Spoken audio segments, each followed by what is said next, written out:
Your motivation for mission matters.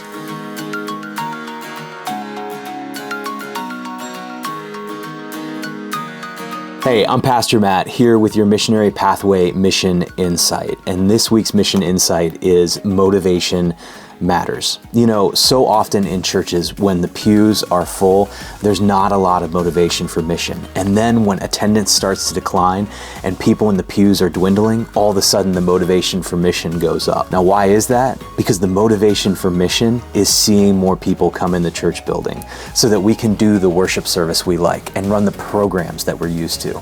But here's the problem. That's not a good motivation for mission. I mean, think about it from the perspective of the disconnected person, the person you're trying to reach. What are you really saying to them? Hey, we don't really love you. We love our worship service and our programs, so if you could come and make sure we can keep doing those, that would be great.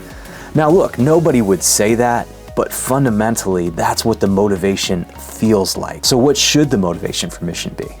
You know, when you open up the pages of Scripture, God's motivation for mission has nothing to do with worship services, programs, or church buildings. It's not that those are bad things. In fact, God calls us to gather together and to worship together. Those just aren't the missional motivations that God has. No, the missional motivation for God is love. Love for the lost. Love for His children that are disconnected. Love and a desire to see people connected to Him, because God knows if people get connected to Him, they will experience a level of acceptance and joy and love they can't find anywhere else, something that fully and completely transforms their lives.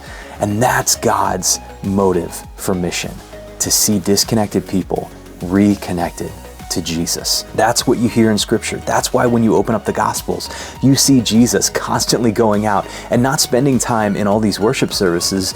He does go, but He's spending more of His time with the least and the lost so He can help connect people where they are. That's why when Paul is writing the letter to the Corinthians, he said, love is the motivation. If I have not love, I'm just a noisy gong or a clanging cymbal.